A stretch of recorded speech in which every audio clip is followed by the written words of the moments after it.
भारत के education system में दो कमी है, ना एजुकेशन है ना सिस्टम है। सरकारी स्कूल की बात करें, वहाँ इंफ्रास्ट्रक्चर नहीं है, ढंग के टीचर नहीं है, क्वालिटी की एजुकेशन नहीं है। और प्राइवेट स्कूल की अगर बात करें तो उनकी फीस और नखरे इतने ज्यादा हैं कि आम आदमी की औकात नहीं है। और जैसे तैसे ऐसी सिस्टम से कोई पढ़ भी ले तो भाई फिर नौकरी भी नहीं है, क्योंकि स्कूल और कॉलेज से एजुकेशन सिस्टम कम, बिजनेस के अड्डे ज्यादा है जिनके लिए स्टूडेंट सिर्फ एक कस्टमर है। स्कूल कॉलेज वो जगह नहीं है जहाँ पे एक शिक्षा का मंदिर हो और जहाँ पे एक स्टूडेंट को स्किल और नॉलेज दी जाए। ये तो वो अड्डा है जहाँ पे कॉर्पोरेट के लिए क्लर्क और इस लेवल के व्यक्ति तैयार करके भेजे जाते हैं।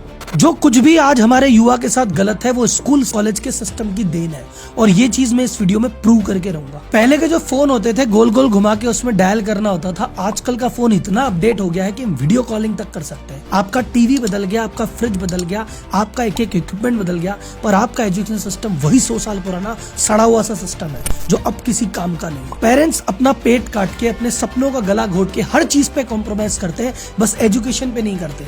एजुकेशन के लिए कोई गहने गिरवी रख रहा है, कोई जमीन बेच रहा है इस उम्मीद में कि मेरे बेटे की लाइफ सेट हो जाएगी, करियर बन जाएगा।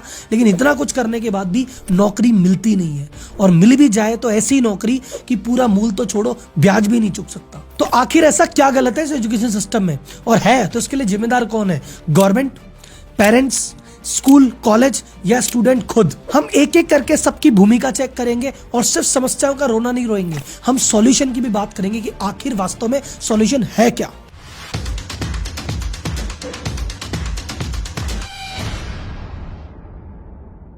एक गरीब आदमी के पास आज की डेट में गरीबी से बाहर आने का एक ही तरीका है, एजुकेशन। कि अगर मेरा बेटा पढ़ लिख गया, उसका करियर बन गया, लाइफ सेट हो गई, तो हम गरीबी रेखा से बाहर निकल जाएंगे, हम भी सेट हो जाएंगे। इस उम्मीद में बहुत पैसे खर्च करता है, बहुत मेहनत करता है, बहुत संघर्ष करता है, लेकिन ये एजुकेशन सिस्टम उसका करियर बनाने के बजाय बर्बाद कर देता है और लाइफ सेट नहीं होती। कई बार तो इसी फ्रस्ट्रेशन में वही स्टूडेंट अपनी लाइफ अंत कर लेता है। पर आखिर ऐसा होता क्यों है? जब इतने कॉलेज और इतनी स्कूल और इतनी पढ़ाई है तो बंदे की नौकरी क्यों नहीं लग रही? क्यों एसोचम कह रहा है कि 93% लोग नौकरी के लायक ही नहीं है, अनएम्प्लॉयड है या अंडर एम्प्लॉयड है। कई सर्वे में 80 होता है, कई सर्वे में 90 होता है। इतना बड़ा फर्क आखिर क्यों? इन सब के पीछे कारण है आज का मॉडर्न एजुकेशन सिस्टम। तो आज के एजुकेशन सिस्टम के चक्कर में बंदे में वो क्वालिटी डेवलप हो ही नहीं पाती जो कि आज का बाजार डिमांड कर रहा है। इसी चक्कर में उसकी नौकरी नहीं लग रही। तो ऐसा क्यों नहीं हो रहा, इसके एक बार इतिहास में चलते हैं तो आपको पता पड़ेगा ऐसा क्यों। तो आज का जो एजुकेशन सिस्टम है वो डिजाइन किया गया है ब्रिटिश इंडिया के टाइम का। लॉर्ड मैकॉले ने इस सिस्टम को डिजाइन किया था। जब सिस्टम को डिजाइन किया था तो उस समय इनको काम करवाना था बहुत सारा, पर क्लर्क की कमी थी, जूनियर लेवल के लोगों की कमी थी, सीनियर लेवल के लोगों की कमी नहीं थी, क्योंकि सीनियर लेवल पे तो राज करना है वो तो ब्रिटिश खुद ही करेंगे। तो टॉप लेवल तो ब्रिटिशर्स के लिए रिजर्व था, नीचे लेवल के लिए आदमी चाहिए था। तो बोले यार इंडिया में तो लोग है नहीं हमारे काम के, तो बोले कोई बात नहीं, एक एजुकेशन पॉलिसी लाओ और इनको हमारे जैसा बनाओ। अब एजुकेशन सिस्टम का मतलब होता है किसी भी स्टूडेंट में एक चरित्र का विकास करना, उसे एक बढ़िया समझदार सभ्य नागरिक बनाना। लेकिन अंग्रेज ऐसा क्या सोचेंगे कि भैया हमें अच्छा आदमी बनाना है? बोले हमें तो ऐसा आदमी बनाना जो हमारे काम का हो। तो बैठ के मैकॉले और उस जो टीम थी और उस समय के जो लोग थे कि भैया कैसे आदमी चाहिए बताओ। बोले सबसे पहले आदमी ऐसा चाहिए पंक्चुअल, टाइम से आए, टाइम से जाए, हर काम टाइम से चले, ऐसा एम्प्लॉय चाहिए। बोले ठीक है, डन। तो स्कूलों में आपके घंटी आई कि भैया सुबह घंटी है, टन टन टन टन टन, घंटी से आना है, घंटी से ही पीरियड लगेंगे, घंटी से ही लंच होगा, घंटी से ही वापस जाना है, ताकि हर बंदा घंटी से काम करने का आदी हो जाए। और ये जो पर्पस था, ये जो फैक्ट्री आई, फैक्ट्रियों में भी यही सिस्टम था। तो यही व्यक्ति जाके फैक्ट्री में जब मजदूर बनेंगे तो ये घंटी से इनका परिचय पुराना रहेगा। तो ये कारण था। दूसरा, बोले बताओ कैसा आज बच्चा चाहिए?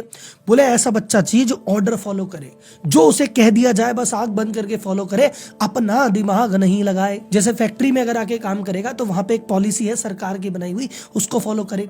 अगर कोई सरकारी ऑफिस में काम करे तो वहां भी एक पॉलिसी का ध्यान रखे। तो भैया इसको रट्टेदार व्यक्ति बना दो। फिक्स स्कूल में फिक्स सिलेबस कर दिया कि भाई ये सिलेबस है, यही पढ़ना है, इसके कुछ आगे नहीं, इसके पीछे नहीं, जो इसमें लिख दिया फाइनल। अगर भारतीय बच्चे से पूछो कि भैया भारत में कितनी ऋतुएं होती है, तो बोलेगा 4। अरे भैया 6 होती है, लेकिन वो 4 ही बोलता है। क्यों? क्योंकि किताब में 4 लिखी है।